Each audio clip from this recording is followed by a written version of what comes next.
Hola y bienvenidos a este segundo vídeo de los tres que vamos a ver de la unidad 11, los cambios globales desde el año 45.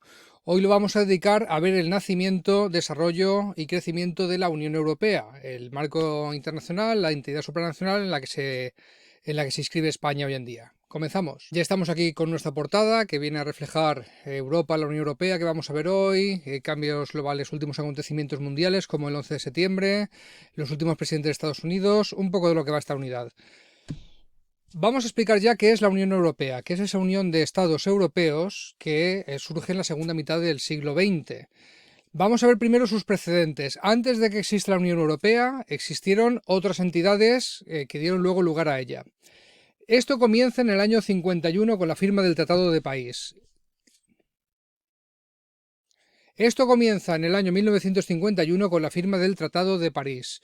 Un tratado que firman 6 países originalmente: Bélgica, Francia, Italia, Luxemburgo, los Países Bajos y Alemania Occidental. Recordad que seguía dividida Alemania, aquí lo veis en el mapa, tenéis la parte de lo que era Alemania Occidental entonces y Alemania Oriental, que era un país satélite de los de la Unión Soviética, aquí, con Berlín ahí, la mitad que es de Alemania Federal. Bien. ¿Por qué se unen estos países? ¿Por qué firman este tratado? Sus objetivos será unir fuerzas para fortalecer la cooperación entre los países europeos, evitar nuevas guerras. Son países que históricamente, recordad, se han enfrentado entre sí. Francia y Alemania, solamente ellos tienen un historial de ir a la guerra el uno por el otro, el siglo XIX y mucho tiempo atrás, tremendo, ¿no? Son países que a lo largo de la Edad Moderna se han enfrentado en la Guerra de los 30 años, en la Guerra de los 100 años, en fin, siempre ha habido guerras en el continente europeo. Y los dirigentes de estos 6 países quieren evitar esto en el futuro. Bueno, y sin olvidar que estamos en 1951 y la Segunda Guerra Mundial se ha acabado 2 años antes, solamente en 1949. Entonces se quería fortalecer los lazos de cooperación para evitar nuevas guerras también. Y también para competir como un bloque contra otras economías grandes, como puede ser Estados Unidos y la Unión Soviética. O sea que también el Tratado de París ya se inscribe dentro de la dinámica de bloques de la Guerra Fría. Los países europeos ven que Francia por su cuenta no va a poder competir ni de lejos con lo que se está convirtiendo Estados Unidos y se está convirtiendo en la Unión Soviética. Alemania ve que tampoco por su cuenta, más estando dividida, etcétera, etcétera. Se queda de esta ecuación de momento el Reino Unido, pues ahora veremos por qué, porque siempre han sido bastante especiales para esto. Una curiosidad, mirad el mapa de los países que firman este tratado, que incluye Argelia, porque todavía es colonia de África, ¿no? Todavía no se ha descolonizado. ¿Qué establece el Tratado de París? Establece la CECA, la Comunidad Económica del Carbón y del Acero, en inglés European Coal and Steel Community, con sus siglas ACCS, pero normalmente lo llamamos la CECA, que son sus siglas en castellano. Esto establece una zona de libre comercio para el carbón y el acero entre los países miembros, es decir, para pasar o para vender el carbón y acero desde Holanda a Bélgica o desde Francia a Alemania, no van a cobrar impuestos de aduana. Es como si fuera un comercio dentro del mismo país. Eso es lo que significa una zona comercial. Esto, que parece que no es gran cosa, hace que el comercio entre estos países se multiplique. Eso aumenta la demanda de carbón y acero también, porque al haber más libertad de circulación, pues se pide más. Eso hace que las fábricas tengan más demanda de empleo también, de personal no cualificado, de personal que tenga experiencia en esto. Eso hace que, por ejemplo, de países del sur, como Italia, como Grecia, como España también, pues se pide personal para trabajar en estas fábricas. O sea que lo que consiguen al quitar los impuestos es estimular las economías, es hacer que la economía y el comercio crezca. Esto funciona tan bien que unos años después, 6 años después, en 1957, vayamos a firmar el Tratado de Roma, por los 6 países que habían firmado el Tratado de París originalmente. ¿Para qué? Para expandir la zona de libre comercio de la CECA a todos los productos. ¿Ha funcionado esto bien con el carbón y el acero? Vamos a ver qué pasa si lo expandimos a todos los productos. De forma que el Tratado de Roma, que aquí veis una foto de cuando se firmó, establece la Comunidad Económica Europea, y este sí que es el antecedente directo de la Unión Europea. Cuando España y Portugal en 1986 se unen a este proyecto, no se unen a la Unión Europea porque todavía no existía, se unen a la Comunidad Económica Europea, CEE en castellano, ¿vale? ECC en inglés. Esta Comunidad Económica Europea establece, medidas para que en el futuro se pueda crear un mercado común único, ¿vale? O sea, que en todos los países de Europa que firmen el tratado, cualquier cosa que vendas en España a Francia o o de Alemania a Italia o de cualquiera dentro de los países miembros, pues es como si lo vendieras dentro de ese propio país, lo que hemos explicado. No va a tener impuestos de aduana. Luego también vamos a tener que regular esto. Vamos a intentar que las naranjas que se cultivan en un sitio no sean muchísimo más baratas que las del otro, puesto que romperíamos el mercado interno. Entonces vamos a establecer políticas comunes en agricultura, en comercio y en transporte. Es decir, antes de que Alemania o Francia por su cuenta decidan cuál va a ser su política de agricultura, qué se va a cultivar, qué incentivos va a tener, qué precios mínimos va a tener el mercado, vamos a ponernos de acuerdo todos los países mínimos, todos los países miembros de la Comunidad Económica Europea para intentar armonizarlo, para intentar que nuestro mercado vaya a la par y no haya desequilibrios. ¿De acuerdo? También va a crear instituciones comunes para aplicar y hacer estas políticas. Por ejemplo, se va a crear un Parlamento Europeo con el tiempo, que tiene poco poder hasta que llega el Tratado de la Unión Europea. Ahora hablaremos de él. Pero antes de que exista la Unión Europea ya existe el Parlamento Europeo y ya los ciudadanos y ciudadanas de los países miembros de la Comunidad Económica Europea están votando a sus representantes en este Parlamento Europeo. Pero vamos, que muchas instituciones de estas se crean en la Comunidad Económica Europea con el Tratado de Roma, aunque os las voy a contar ya cuando sea Unión Europea esto. También se establece el Euratom, la Comunidad Europea de la Energía Atómica. Igual que se había creado la del carbón y del acero, se está desarrollando la energía atómica ya en esta época, y esta institución pues va a armonizar y va a equilibrar los mercados y las políticas al respecto entre sus países miembros. Así que ya tenemos creada la Comunidad Económica Europea en el año 57. ¿Qué pasa con Reino Unido? Reino Unido al principio no quiere unirse a la Comunidad Económica Europea. Su carácter de isla y su carácter de antigua potencia mundial pues le hacen ser reluctant, que dice en inglés, le hace pues no tenerlas todas consigo, no tener mucha confianza en unirse a la Comunidad Económica Europea. Ellos básicamente querían dirigir el cotarro, seguían viendo a Francia y Alemania como rivales históricos. Entonces tenían muchas reticencias de unirse y lo que hacen es montarse su propio chiringuito por su cuenta, la Asociación Europea de Libre Comercio, conocida por sus siglas en inglés EFTA, European Free Trade Association. La crean con 7 países que no son miembros de la Comunidad Económica Europea en este momento en el año 1960, 3 años después del Tratado de Roma. Y funciona de manera muy similar a la Comunidad Económica Europea. Vamos también a quitarnos los aranceles y las tasas de aduana entre nosotros, vamos a intentar tener políticas comunes, etcétera. Lo que pasa que entra en declive la EFTA cuando la mayoría de sus miembros se van uniendo a la Comunidad Económica Europea. De hecho, Reino Unido acaba uniéndose a la Comunidad Económica Europea, aunque Reino Unido no abandona la EFTA, la sigue manteniendo como una asociación paralela para tener acuerdos de comercio preferentes con los países miembros de la EFTA que todavía no se han ido a la Comunidad Económica Europea por una razón o por otra, que podemos ver ahora.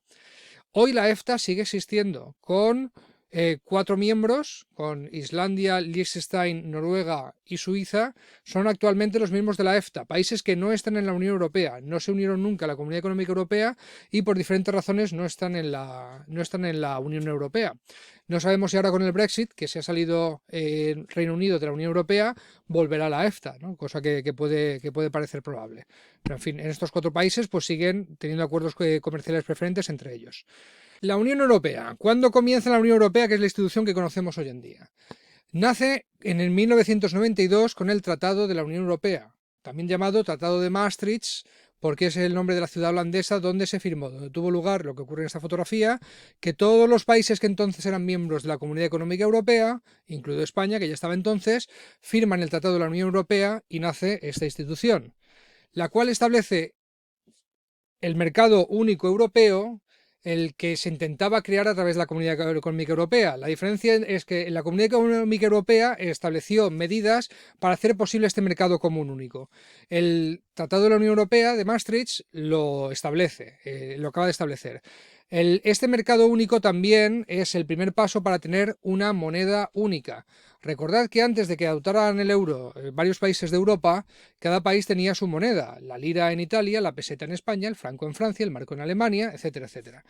Ya en 1986, los países de la Comunidad Económica Europea establecen un documento por el cual quieren caminar hacia una moneda única, para recordar que cada moneda está compitiendo en el mercado también, ¿no? O sea, el dólar puede ser más fuerte que el marco, que el franco, etcétera. Entonces, parte del sentido de tener un mercado común único es poder tener una moneda única que sea fuerte en los mercados internacionales ante el empuje del dólar estadounidense o del rublo de la URSS en este momento, o del yen japonés, que también se hace muy, muy fuerte. El Tratado de la Unión Europea también desarrolla nuevas políticas comunes. Una de ellas, por ejemplo, es la política de el exterior y de seguridad. O sea, la política exterior de seguridad común, conocida por sus siglas en castellano, PESC, Foreign and Security Policies, que además se pone a un español, a Javier Solana, a un antiguo ministro español, al frente del desarrollo de esta política. A falta de un nombre mejor, se le llama Mr. PESC, ¿no? Esto quiere decir que Francia no quiere hacer su política exterior por su cuenta, sus acuerdos con países no miembros de la Unión Europea por su cuenta, su actitud hacia si se mete en la OTAN o no se mete, sus relaciones internacionales con varios países, pues seguramente Francia va a tener las suyas propias, pero ven que tiene sentido que los países de la nueva entidad, de la Unión Europea, pues tenga también una posición común ante estos asuntos de política internacional. Por eso se crea la política exterior y de seguridad común. Igual que ya existía, lo hemos dicho antes, la política agraria común, la PAC, ¿no? Esas políticas armonizadas entre todos los países miembros. Y también crea la ciudadanía europea, the European Citizenship. Esto quiere decir que las personas de la Unión Europea pueden trabajar y vivir en cualquier país miembro y que pueden votar y ser candidatos en las elecciones europeas y también en las elecciones municipales de los países donde viven. Esto es por lo cual, por ejemplo, los residentes de Noruega que viven en Alfa del Pi, pues eligen al alcalde de Alfa del Pi, incluso ellos pueden ser miembros de las candidaturas, ¿no? También votan en las elecciones europeas aquí.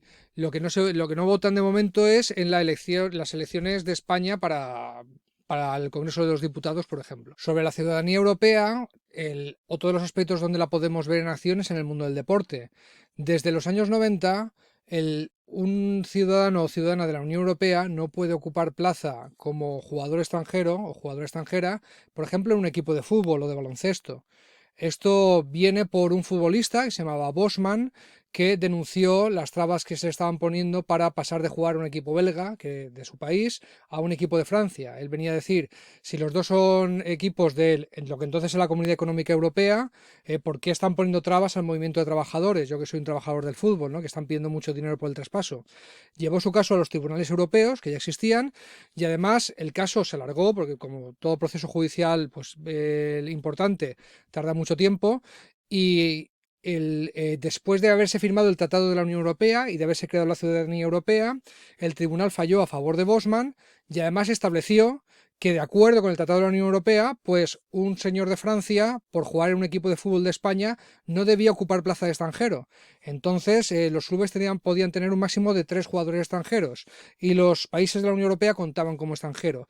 Eso dejó de ocurrir a raíz de la llamada Ley Bosman, que se aprobó por el litigio que hizo Bosman, ¿no? Un jugador que lo que quería era que le dejaran jugar siendo belga en Francia sin pedir un traspaso millonario, y acabó provocando además que en todos los deportes no se pudiera ocupar plaza de extranjero dentro de países de la Unión Europea. Después, del Tratado de Maastricht se firma el Tratado de Ámsterdam en el 97, que enmienda algunos aspectos de Maastricht. Por ejemplo, también establece las libertades fundamentales de los ciudadanos y ciudadanas de la Unión Europea: libertad, democracia, respeto por los derechos humanos, por el medio ambiente, etc. Esto es importante porque también se pone estas condiciones, estas libertades fundamentales como barrera. Todos los países que quieran ser miembros de la Unión Europea en el futuro tienen que observar estos principios fundamentales. También el Tratado de Ámsterdam abole los controles de frontera para sus miembros. Tú no tienes que identificarte ni enseñar pasaporte para pasar de Francia a España, por ejemplo, porque los dos son miembros de la Unión Europea. Esto no se aplica la única excepción es Gran Bretaña e Irlanda, que siguen necesitando controles de frontera. En 2002, por fin, se establece el euro como moneda única. Viene en circulación entre algunos países, 12 al principio, entre ellos España, que dejan de usar sus monedas antiguas y comienzan a usar el euro. Estos países que utilizan el euro se llama eurozona, 12 al principio en el año 2002, después se incorporarán 7 más. Aquí veis algunos billetes de la antigua moneda que tenía España, la peseta, la que estuvo en circulación hasta el año 2002. Las personas en España, en Nochevieja del 31 de diciembre del año 2001, nos acostamos utilizando pesetas y el 1 de enero nuestras cuentas bancarias ya se habían transformado en euros. La peseta se siguió aceptando en comercios durante un breve periodo de tiempo, pero ya cuando sacabas del cajero había euros y rápidamente la gente comenzó a usar euros. Y aquí tenéis los últimos billetes de pesetas que se usaron en España, de 5.000 pesetas, de 10.000 pesetas, de 1.000 pesetas, ¿vale? Y los primeros de euros que se empezaron a usar. Vamos a hablar un poquito de las ampliaciones que ha tenido la Unión Europea, ¿vale? Porque de los 6 originales que firmaron el Tratado de París, el Tratado de Roma y crearon la Comunidad Económica Europea, luego se fueron incorporando poco a poco algunos más. En 1973, lo veis en este mapa, llegan Dinamarca, Irlanda y Estados Unidos, a los 6 originales que los tenéis señalados en violeta. En amarillo tenéis los de la ampliación del 73. En 1981 se incorpora Grecia. En 1986, España y Portugal, marcados en verde. Estas son las ampliaciones que tuvo la Comunidad Económica Europea y a partir de aquí las incorporaciones ya son a la Unión Europea.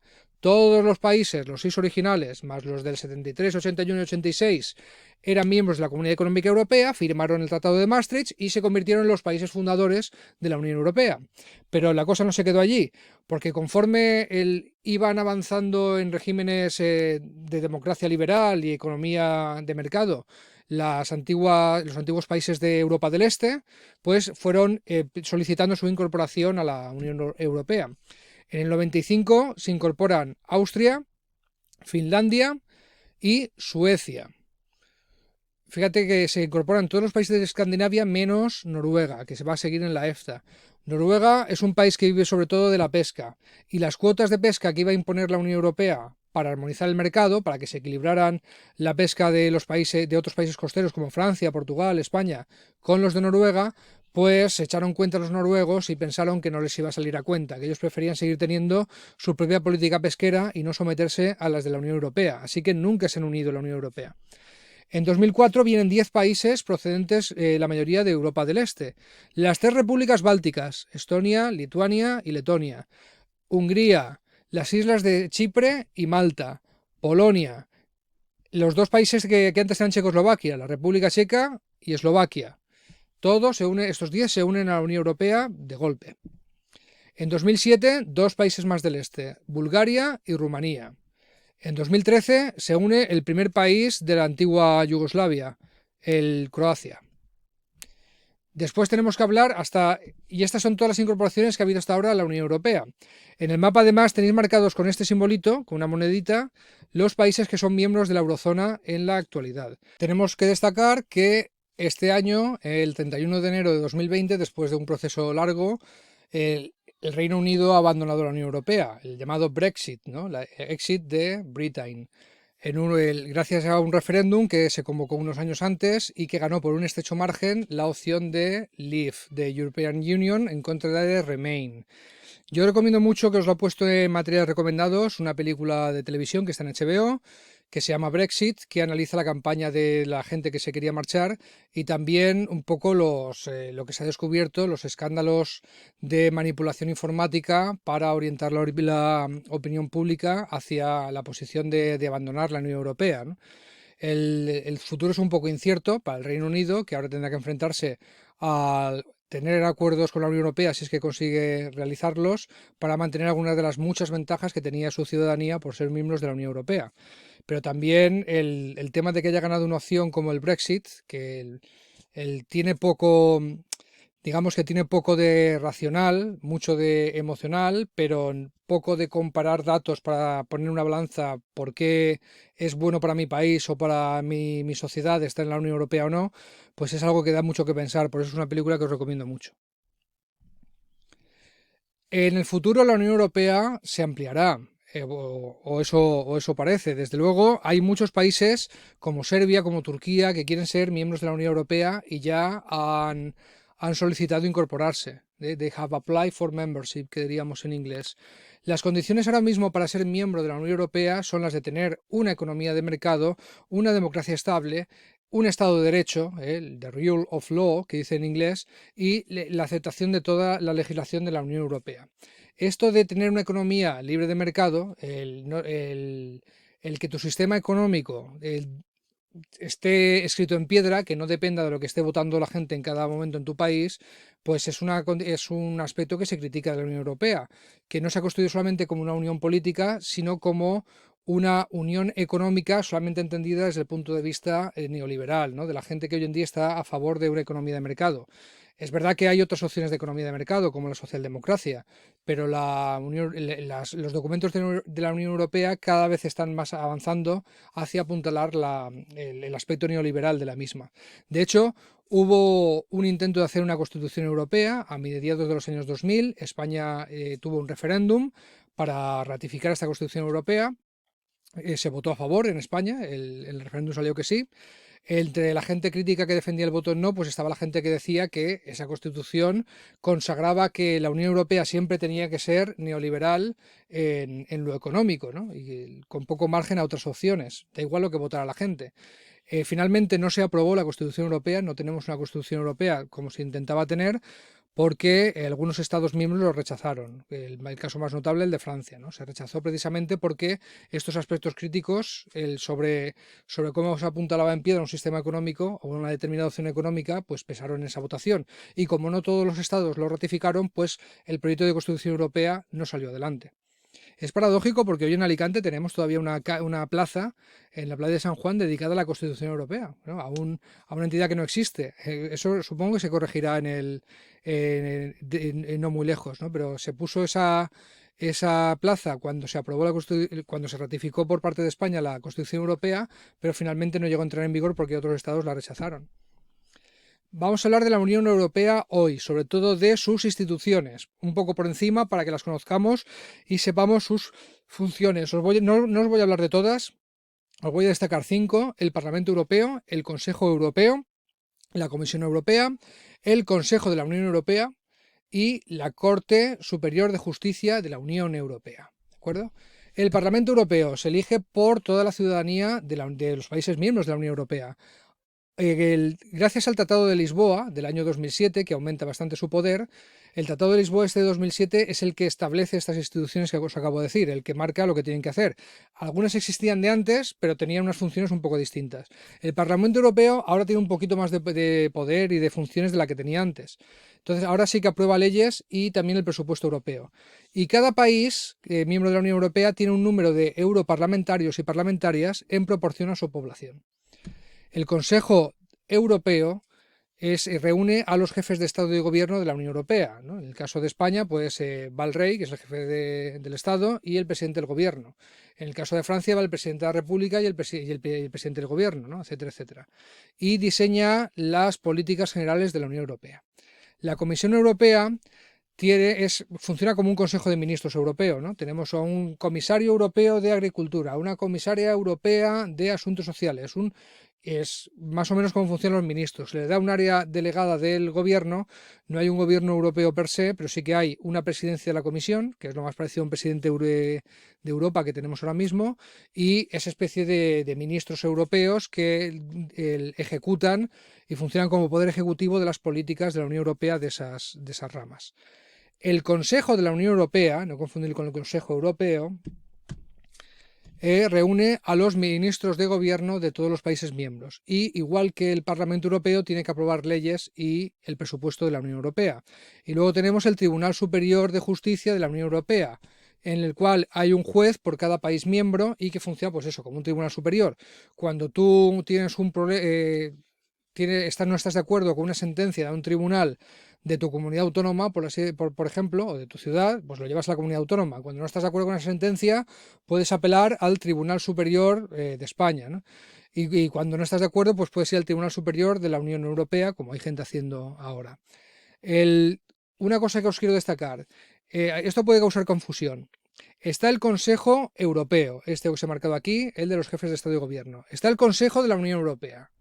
Y luego está el Consejo de Europa. ¿vale? The Council of Europe, que no tiene nada que ver con la Unión Europea, ¿vale? Bueno, tiene que ver porque sus países están, pero el Consejo de Europeo es parte de la Unión Europea. ¿Quién está ahí? Jefes de Estado y Gobierno solo de los países miembros de la Unión Europea. Pero luego existe, al margen de esto, el Consejo de Europa, que sí que son todos los jefes de gobierno de todos los países de Europa, estén o no estén en la Unión Europea. O sea que está Suiza, están los de la EFTA, está Serbia, que todavía no es parte de la Unión Europea, etcétera, etcétera. Así que no confundáis el Consejo de Europa con el Consejo Europeo, con el Consejo de la Unión Europea, ¿vale? Porque cada uno tiene sus funciones. Y ya en material recomendado, hasta aquí la teoría de hoy, en material recomendado la película Brexit, que os he dicho, yo creo que es muy interesante, y también para entender mejor por qué se ha acabado yendo Gran Bretaña, aunque no tenga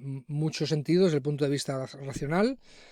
Y aquí vuestras preguntas de control de hoy. La primera: Who was the football player that demanded to not be considered foreigner when playing for a team in a European country different from his own according to the European Union laws? ¿Quién era el jugador de fútbol que pidió no ser considerado extranjero cuando jugase para un equipo en un país europeo diferente al suyo de acuerdo con las leyes de la Unión Europea? Y el 2. What is the difference between the European Council and the Europe Council? ¿Cuál es la diferencia entre el Consejo Europeo y el Consejo de Europa? Bueno, pues hasta aquí el vídeo de hoy. Espero que os haya parecido interesante. Quiero daros las gracias por vuestro trabajo durante estos días tan difíciles y espero que hayáis conocido un poquito mejor la Unión Europea, que es parte de nuestro paisaje social y político de hoy en día.